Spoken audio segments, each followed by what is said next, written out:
Good evening. My name is Ouadhah. So tonight I'm going to just give you a bit of context about who I am and how I ended up down in Christchurch to start with, and just go through some of the events that I guess I saw and experienced and lived through. And I was only there for a week, to be honest. So we'll get into that shortly. So um, I'm a Muslim Kiwi. I'm originally from Tunisia in North Africa. Grew up here. I'm one of four siblings. I'm the eldest. And I'm going to mention some details that may not fit in everything, but it does later on. You'll see a little bit of. I'll try and give some explanation to that as well. So professionally, I'm a civil engineer. I graduated with a bachelor's of engineering out of the University of Auckland a few years back. I've been in construction for about 14 years now. Work currently as a project manager for a civil engineering and construction company. I've been a project manager for about a year, just over a year now. A bit more about me. I get involved quite a bit in the Muslim community. I try and contribute quite a bit there. Predominantly in the event management space, and in particular the Eid events, which is the celebrations at the end of the fasting month. And again, that will fall into context later on. Another part of who I am is I've played football and futsal for as long as I remember. Futsal's probably been a big part of what I've been doing from about 2006 onwards. And I was fortunate enough to represent New Zealand from 2008 to about 2014, maybe in 2020 as well, boys. Futsal, I guess, is where I met and got to know Atta. For those that don't know, Atta passed away on March 15th at Anur Mosque. And my earliest memory of Atta was Palmerston North 2008. We're playing against each other in the semi-final of Arab Boys tournament.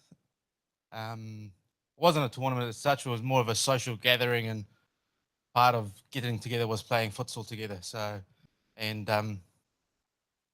while I was preparing for this talk, to be honest, I actually went through and I thought about doing a presentation and having photos up and stuff like that, and it was quite sentimental going back through some of the albums and looking at some of those photos. Didn't actually get time to actually put it all together, so you won't see any slides, but it was enjoyable to look at nonetheless.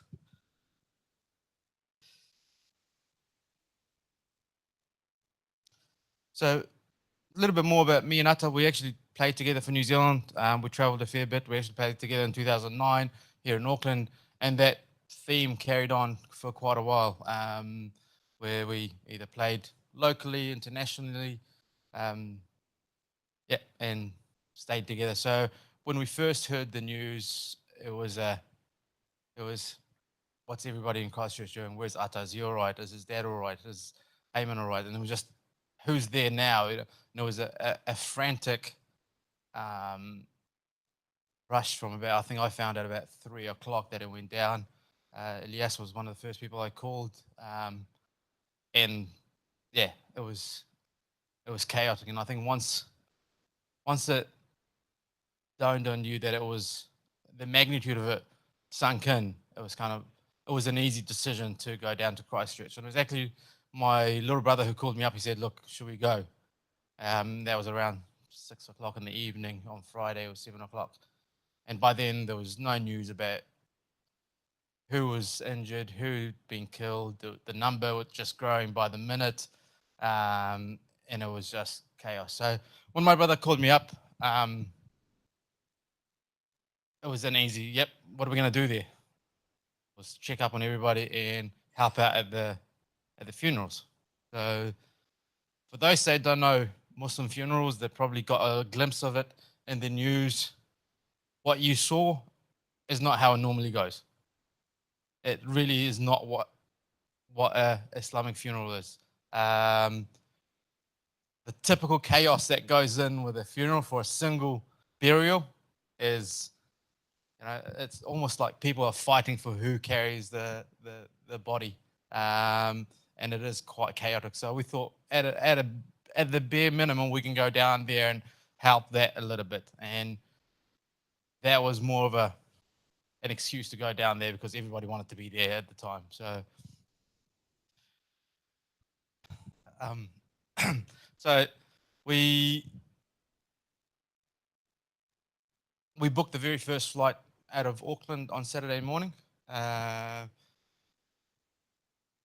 just to give you a little bit more context, so my brother is also a civil engineer who works on my site, and another colleague of mine came along who's a close friend, also works on one of my projects, and the ability to actually drop everything and go the next morning is quite important. And just hold on to that thought while we go through this talk as well.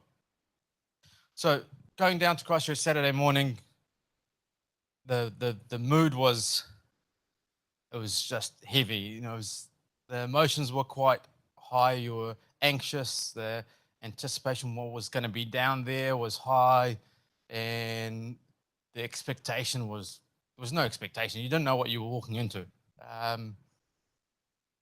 So when we first arrived, the mood was quite eerie, and fortunately for us, as we landed there, we happened to run into three other brothers, actual brothers, who were new from Auckland, and then ran into a couple more people that were new from Auckland as well, all on the same flight, all there for similar reasons. The three brothers were there because their cousin, they heard that he'd been shot and he was most likely not going to make it. And they went there to see their family and also see if they can help out in the wider community as well. So within the first kind of 20 minutes in Christchurch, we actually recognized there was a few active Muslim members that were there, and we quickly created a WhatsApp group, just a way of communicating with everybody that we knew and trusted. And in the environment that we're going to talk about now, that became quite critical to us doing good work for the wider community.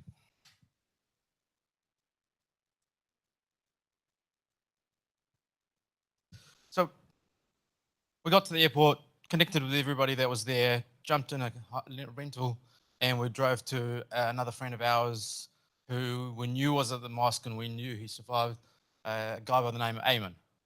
Now, Ayman had to jump over other people to actually get out of the mosque, and jumped over the fence to try and escape what was happening around him. So we went there, checked up on him first. He hadn't slept yet. He'd been up all night, and he was still in shock at the time, but he was keeping it together really well, surprisingly well, and that was evident in a lot of people that we saw within that first 24 hours that were really holding it together exceptionally well. So as the morning went on, I think the first thing we tried to do was figure out if there was any news on Atta. Made some calls. There was no answers. But in our chat with Ayman, he was like, "We think Atta passed away," and I was like, "No, that is not right. It's not confirmed yet, mate. There's still hope." And then I walked out of the lounge and I called up Elias, and the emotions that come with that kind of just that conversation with Elias, I was in tears within the first 30 seconds, and there's no holding back. We went from there to try and figure out if there was anybody doing anything to help anybody in the community. So we managed to, that WhatsApp group grew quickly, and there was already chatter on there about, there was a meeting happening at Environmental Canterbury, where it was going to be a little hub for comms there.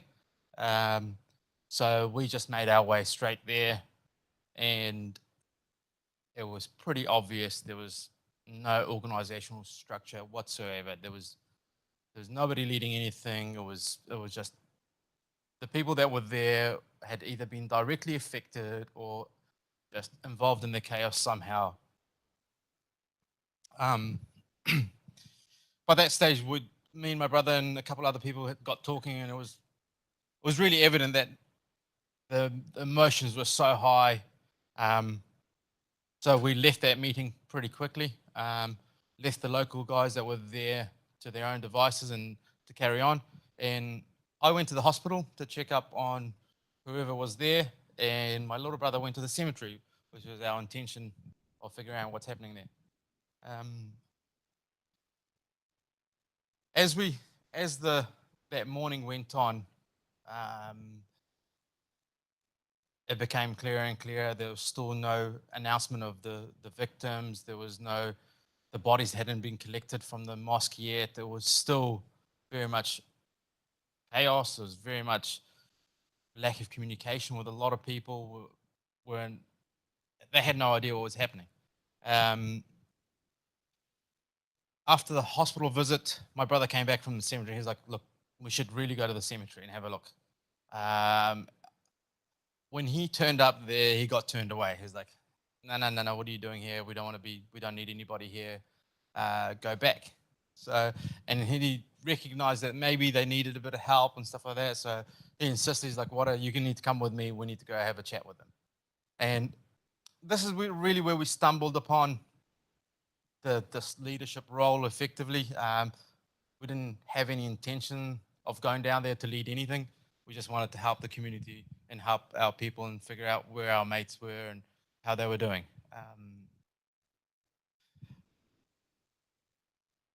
So we get to the cemetery.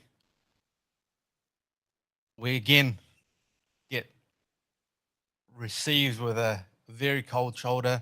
Like, what are you guys doing here again? We don't really need you here. Can you just stay outside the court and kind of thing? We're like, guys, just relax a little bit. We're just here to help. Can we do something? Are you guys on track? We've just come from a important meeting with the community, and everybody's wondering how you guys are tracking. And that gave them an opportunity to actually open up and just say, hey, yeah, no, we're all right. We've got this happening. We're struggling with timber and stuff like that. We can't get. So they actually started digging the graves. They didn't know how many graves they had to dig. The number was still growing. By then, they thought maybe 50. And nobody knew when the bodies will get released. All we knew that if bodies got released quickly, people want to bury quickly because that's our custom. So they were rushing to dig 50 graves as soon as possible. And they're like, we think we might be ready by Wednesday. And we're like, what do you mean Wednesday? If people release bodies that will be burying tomorrow, you got to be ready. And they're like, we don't know. So we said, what is the problem? How can we help? And they said, we need timber. We can't get hold of anybody that has timber. So I work in construction. It was literally a couple of calls, and we managed to get some local suppliers. I'm from Auckland, by the way, and I don't know anybody in Christchurch other than my friends. So literally within a couple of calls, we managed to get hold of placemakers and the hire pool general managers, and spoke to both of them. The placemakers guy opened up his yard, checked for stock there. He didn't have what we needed. We need untreated timber, so you can't put any preservative around the grave, so it had to be untreated timber. So the only place to get that was the sawmill. So we called up the sawmill as well. They were like, yep, no problem. We can get whatever you need ready. Can you organize a truck? We're like, yeah, no problem. There'll be a hire truck, pick it up tomorrow morning. Sweet, everybody traded numbers and gave the driver the contact number. And by 7 o'clock tomorrow morning, they had the timber they needed to carry on building. And that went a really, really, really long way to establishing credibility for the city council guys that were working with us.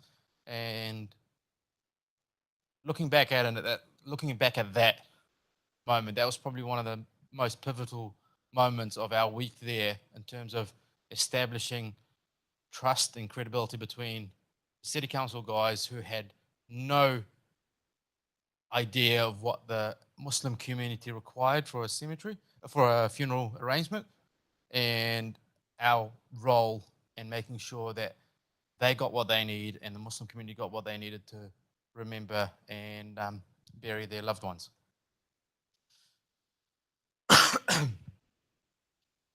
moving on from that, we quickly moved to, okay, we're progressing well with the graves. What's going to happen next?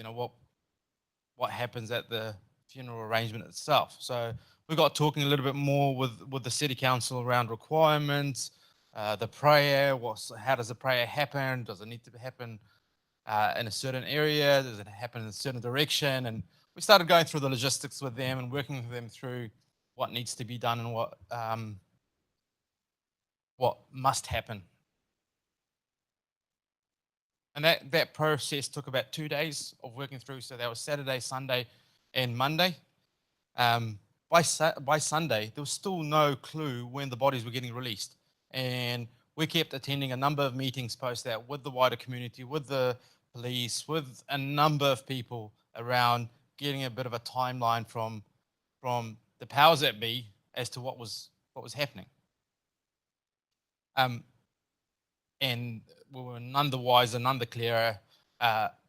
Talk started coming out about a mass burial, and that was by Sunday almost. People started talking, we're going to bury everybody together at the same time. And that logistically was going to be a challenge, to say the least. So before we got into dealing with that problem alone, there was still the issue of who's actually in charge of what. And nobody really knew who was in charge of everything. Everybody knew that the coroner's office had control of the bodies until they were comfortable, until they finished their dealings. And once they've released the bodies to the families, then it became the kind of the family and the wider community's responsibility to help the families get through and bury their loved ones. That communication along that whole path from recovering the body from the coroner's office, taking it to the funeral home where the body was prepared and all of that. In the first couple of days, there was no real clarity about who's in charge of that. Certainly within the community, certainly amongst the families, and certainly amongst us guys that were on the ground trying to help with the cemetery side of things, have any awareness of that. So what that led to is us kind of just progressing work. And because of all the delays in the release of the bodies, and it wasn't really delays, it was actually taking its natural course, but the lack of information meant that people were perceiving it to be delayed, and there was frustrations growing, and there was constantly this power struggle amongst various community leaders around who's actually bringing the information to the families, who's actually taking charge of that. And it was at that time that we realized that we need to just focus on what we're doing and carry on with the cemetery works. And it wasn't until Monday afternoon, Tuesday morning, that people started going, oh, what are we doing about the cemetery? And by then we're like, it's all right, guys, under control. You don't have to get involved. And it was quite important that we'd actually sailed that ship a long time before anybody kind of started looking at it, because it would have been tarnished with the same chaos that was happening everywhere else. So by Tuesday afternoon, we'd heard that the first bodies were getting released tomorrow, as in Wednesday, and the families wanted to bury their loved ones straight away. They weren't going to wait for a mass burial because nobody knew when that was going to happen. So if people knew they were possibly going to wait, if they didn't know when, they just wanted to follow customs and go as soon as possible. And that, for us, was an interesting challenge. Was, do we wait and help organize a mass event, or do we just respect the family's wishes and go ahead with the individual burials as they came? And that's quite a contentious topic, because there was quite a few people really driven to make sure that it was a mass event, and it was a collective remembrance of all the people that passed at the same time. There was no malicious intent behind it. It was just a feel-good factor around, these people were praying together, and they died together, let's bury them together kind of sentiment. And whereas some families felt really strongly about burying their loved ones immediately. And that tension existed there, and that tension carried on throughout the next 3 days of burials. And one of the key aspects that we focused on at the cemetery side was to really, really, really, really, really focus on families' wishes. It was critical that we respected them, because we knew the emotions that ran with this such events, and people just want to get involved. And so as we continued setting up our venue, the cemetery, and how it was all set up, that was the kind of focal point of how we're going to manage to keep the families foremost at that planning stage. So I'm talking as if I'm the only one doing this, but it wasn't the case actually.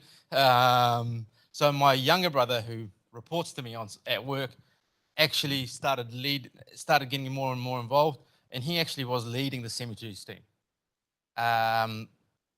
He has a very different mindset than myself and a very different temperament. And that's quite important to recognize in yourselves, that, and just being self-aware where you really fit best amongst that structure, and being able to influence decisions without being at the front of, or the head of the organization, is quite important for our day-to-day lives, or in our roles in general. I guess we're not an army organization. It's not the captain says or the general says and everybody follows. Those days are long gone in terms of how we live our lives and how we structure our organizations. And that was quite evident in Bilal, who was very patient with a lot of people and a lot of high emotions. And I think a lot of people that were there on the ground were quite observant of the tension that was there and the patience that Bilal showed in those events. Whereas me personally, I cuss a lot and probably wasn't the right place to be myself in that environment. So it was really important to recognize that, and just allow people that fit the roles better to do those roles.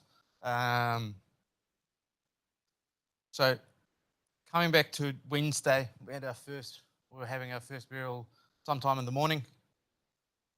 By then, all the people that we saw at the airport were there working with us, making the event happen. So I'm just going to summarize a couple of the points that I've talked about, and then touch back on this. So the first point that I wanted to highlight, and hopefully the story highlighted a bit, is get involved with things that you can get involved with quickly and get on with it and do your thing. Because by doing that work, you're effectively leading from the front, and you're not necessarily doing it because you want to lead, but people do recognize that quickly, and that leadership is recognized quickly as well. So when people started going, who's going to look after the cemetery, it was quite easy to go, oh, Bilal and Ouadhah will look after it. It was an easy transition to that. The second part was recognize in yourself and those around you what they are competent at, and what the role they suit and what role you suit most. And thirdly, it's probably going back to the team around you. I mean, none of us could have done what had happened as individuals. And to be a leader, you have to assemble a team around you that can deliver with you. And I'll talk a lot more about that in the next kind of segment, because the level of detail that went into this and the level of involvement with everybody that came in was quite critical. So a little bit about the team structure. So the first few guys that we met at the airport, we'd actually done a lot of work together in Auckland in that community event management space. We've done a number of years of 10,000 plus attendee events. And it was almost instant joy at seeing them there, because you recognize that shit, if I need anything, I know I can call Javid and he'll be there with his brothers and they'll take care of all of that. And that was fantastic. In day 2, on the Sunday when things were quite slow, there was a couple other guys, two brothers that work in, and they do a lot of design actually, but they do have a lot of leadership skills in what they do in business management especially. We saw them there, and they were just hovering around looking for anything to do. You know, they were really anxious and they wanted to help in some way, and nobody was seeking help for anything. So we actually took them to the cemetery with us on the Sunday, it was either Sunday evening, Sunday afternoon, I think it was, or Monday morning. And they're like, "Oh, we want somebody to tell us what to do, and nobody's coming to us." We were like, "Do you think anybody's told us anything to do with this cemetery?" We just rocked up and kind of bulldozed our way in and got involved. And we didn't wait for anybody. So if you want to do something, you need to go help this person. So we gave them the name of a guy who was quite pivotal. His name is Ouadhah. The guy is 80 something. He's been around the kind of funeral scene for a long time. He's a well-respected community member.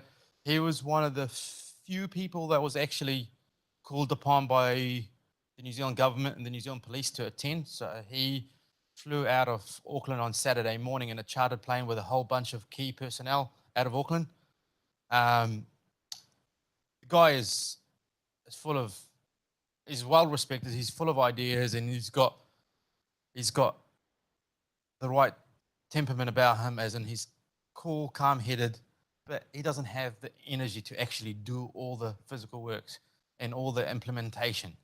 So we said, go to Ismail, just hover with him, just stand around him, go around with him the whole time. He will tell you what to do. He'll give you something to do, because the moment he sees you there, he'll get involved. And that's exactly what they did. They actually went to him, spent the rest of the afternoon with him, and eventually they ended up leading the washing service. So all the bodies have to be washed and prepped, and before they get shrouded and taken to the burial.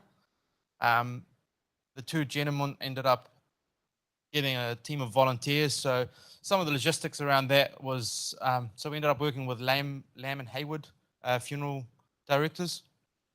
And they quickly set up the wash facilities and the storage facilities for the bodies. And the two gentlemen ended up getting a bunch of teams together, a bunch of volunteers from this wide community that was assembled to help with the body washing and the body prep. We didn't really know at that time the state of the bodies, whether the victims had any family members in Christchurch or not, whether they had anybody that was capable of doing the washing or not. So there was a good group of about 20 to 40 people at different times that was just on standby in groups, and they managed to organize a roster for all of them and stuff like that. So they managed that whole process. Bilal and a number of the other guys managed the burial site, and I ended up being in the middle.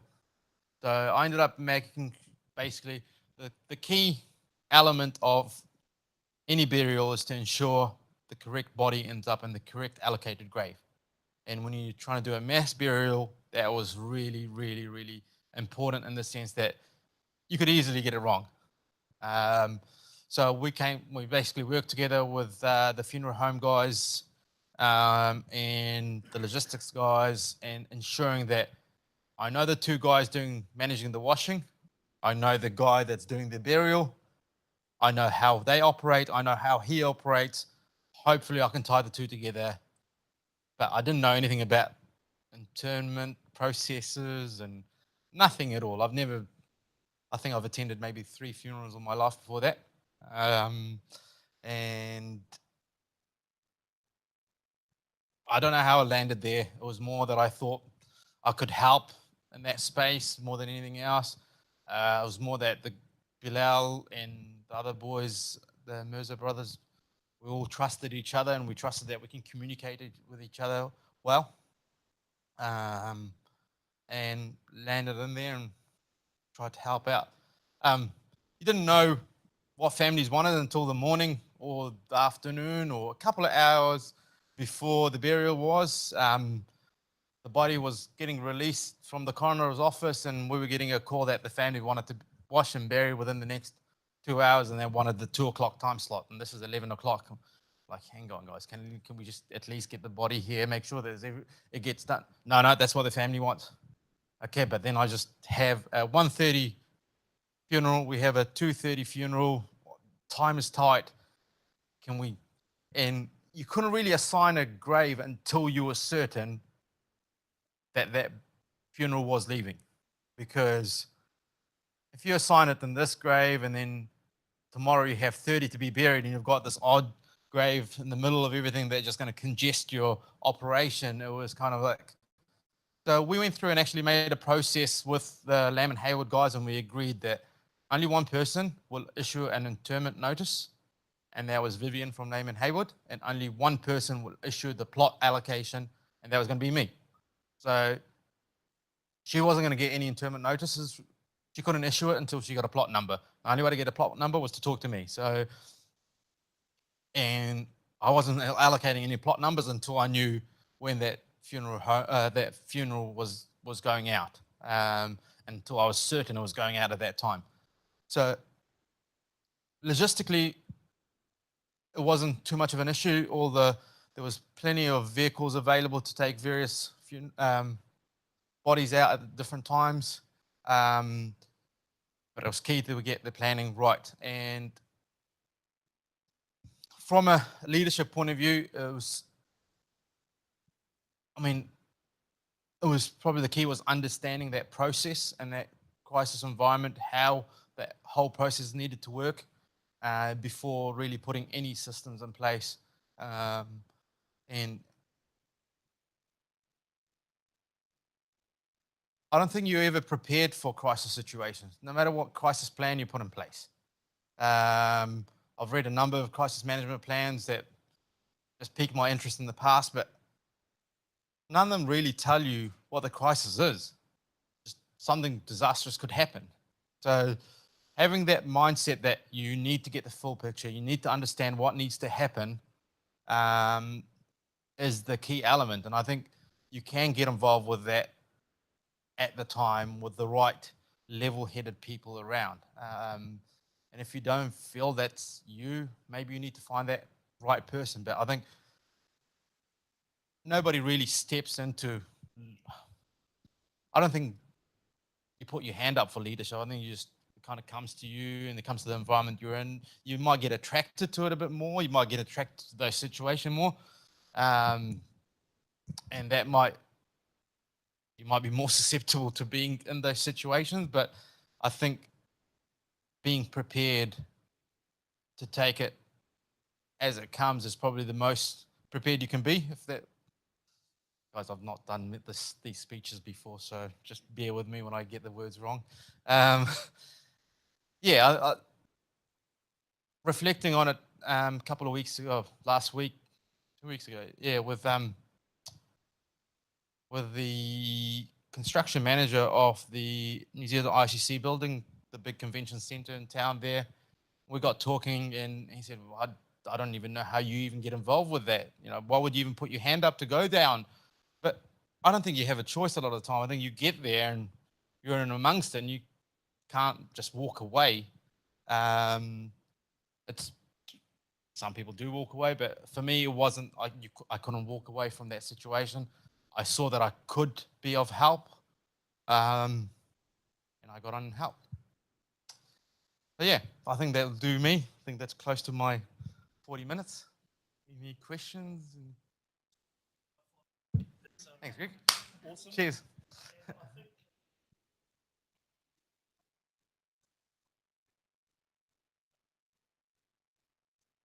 Thank you.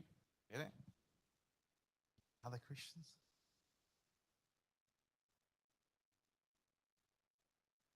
Where's our MC? Go on.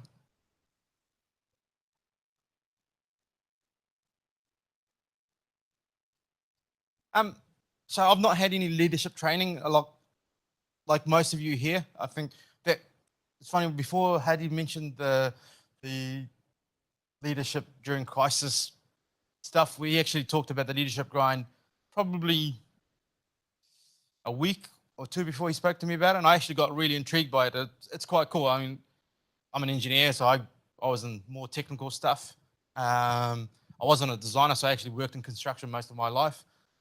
So you do get to experience a lot of situations where you are tested. I've always been, I'm 33, I've been in construction for 14 years. So I started when I was quite young, and I graduated young, and I've been telling old guys what to do for a long time. And a lot of the time that gets brushed, you get brushed aside pretty quickly. And what do you know?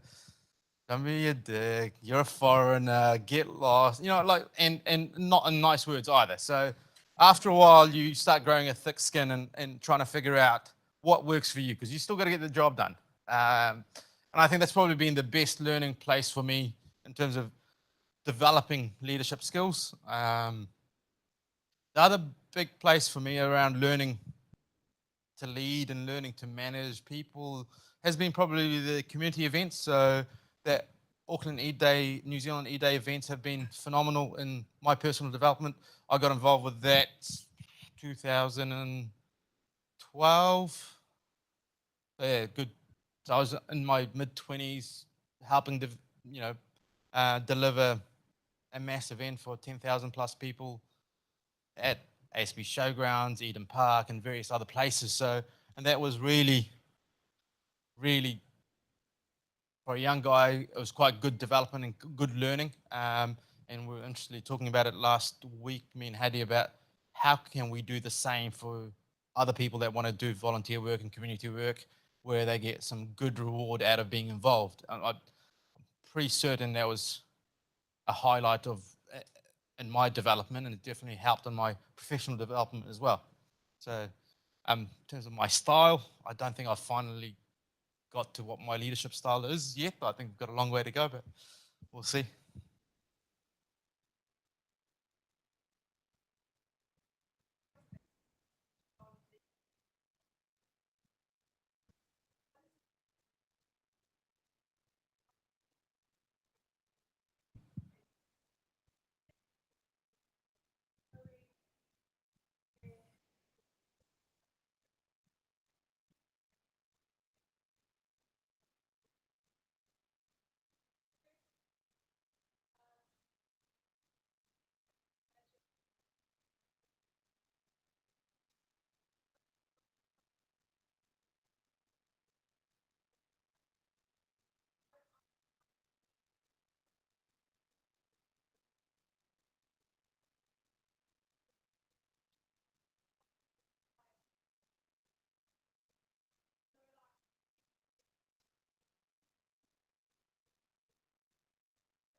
Yeah. So I just want to touch on the emotional side. Thank you for that feedback. I appreciate it as well. Um, I don't think I've never done anything that's so emotionally charged ever. And I actually sat down and wrote a couple of pages of on my return to Auckland that first week back, and I described it as a tsunami of emotions. Like the whole week there was just a happier moment because you've heard good news. You're sad because you've felt other bad news. You're crying because things have just hit you. Then we were on the last day. I've never seen 27 bodies laid out in one place before ever. They were all right in front of me, and we'd spent a few hours laying them out before everybody attended on Friday. And you just have to get the job done. And at times, I was ushering people to pick up their family member off the ground to take him, and just tears were running down my face. It wasn't anything you could do about it. You just had to get that job done and carry on and deal with it when you got home. And I think that helped me personally to get through it by just keeping most of it at bay and again staying busy. But yeah, thank you, Josh. Yeah.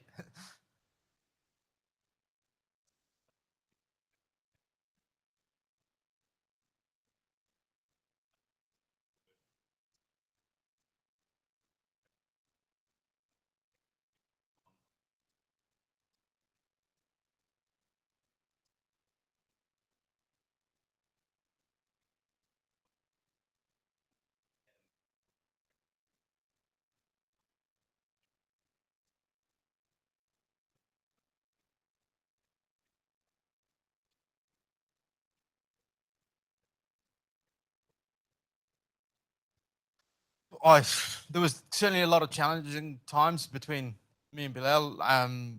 We constantly challenge each other on how we do things. I think the outcome there was a beautiful clarity in our objectives and what we're trying to achieve. I think the method we discussed and disagreed on a number of times. I think you couldn't be faulted to make everything about the families. You know, there's no. We kept it very apolitical. Like we were making sure that no politics got involved at the cemetery, and there was a lot of politics at play outside behind the scenes. You know, there was plenty. So I was pretty comfortable that we were doing the right thing the whole time. The method there certainly could have been improvements how we did things, but yeah, yes, for the families, and I think Bilal was more focused on that than anything else. Part of me was around making sure we got things done efficiently, whereas efficiency to him was secondary to making sure the families got primary focus and got what the time they need. And a big part of not doubting what we were doing was a lot around having a good solid support network and behind the scenes. And I didn't talk about it too much because we're running out of time, but having a group of mates there, the evenings where we'd catch up with you and Elias and Hadi and all the boys there and Abu Jassim, we were busy all day, and I'd come home and we're staying at different Airbnbs every night of the week, and it was like, oh, we're staying this tonight, you know, and you turn up there and all the boys are there, and we didn't talk about the day, we'd maybe whinge a little bit, but it was nice to kind of just get reassurances that we were doing the right thing, and the support that was there was phenomenal, and that kept us focused on what we were trying to do. There was so many distractions. Honestly, the distractions there, you could easily get pulled into so many other things that were happening, and the hype and the media and the cameras, and everybody wanted to get involved, whereas we just carried on and Assalamu alaikum Wasim. Alhamdulillah, salam.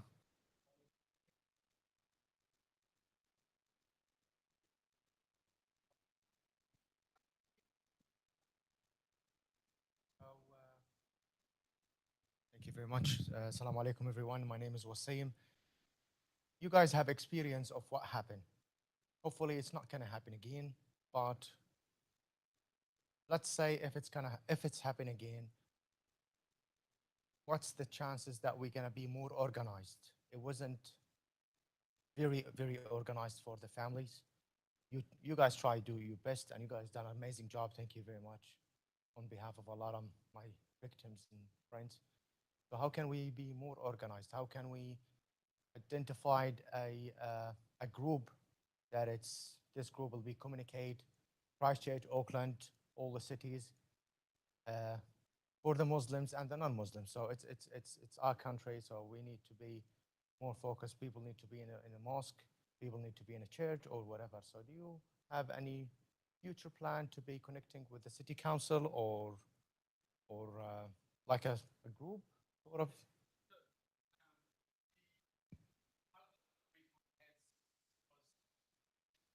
With Ismail Waja, the guy I mentioned, the 80-something-year-old. So his role is pivotal. He's actually preparing a manual around the lessons learned, around standard procedures that we can actually follow in the event of a similar crisis. And that should be we're aiming for it to be a textbook kind of setup that can be circulated to other cities around the world, not just New Zealand. You know, this is what worked for us and we're purely focused from his focus is purely focused on the burials and the funerals and the wash facilities and everything post body release. I think pre body release still sits with the coroner's office and the police, and we've given feedback to them around how can we improve that communication line. I think a key observation that we noticed was there was this, because of the lack of understanding of the Muslim community and the community's needs, and it might not be just the Muslim community. So when we talked about it, we said, what if it was a Sikh community? What if it was any other minority or majority community? Because of the lack of their understanding, some community leaders and community members and organizations Muslim community organization tried to get in there and help, and almost created a barrier between the police doing their normal function and the families and the rest of the wider community getting the kind of the news from the horse's mouth, and created a buffer there that may not have been required in a normal situation. So that's some of the feedback we gave. One of the key feedback that we said we would like to see implemented is having a community representative in the response team and I don't know what they call it, but there's the kind of a governing group, an emergency response team there, ensuring that there is a community representative that understands the community's needs and requirements in that leadership group there. And that's typically in charge, the police is typically in charge of that. And yeah, so that's some of the feedback we've given in terms of everything below. Once the bodies are released, Brother Ismail we've had a number of iterations. I was supposed to have a catch up with him last weekend. Fortunately, my grandmother passed away, so I didn't end up going to that meeting, but there's another follow-up catch up to go through the final kind of document and see if we can improve it some more. Inshallah.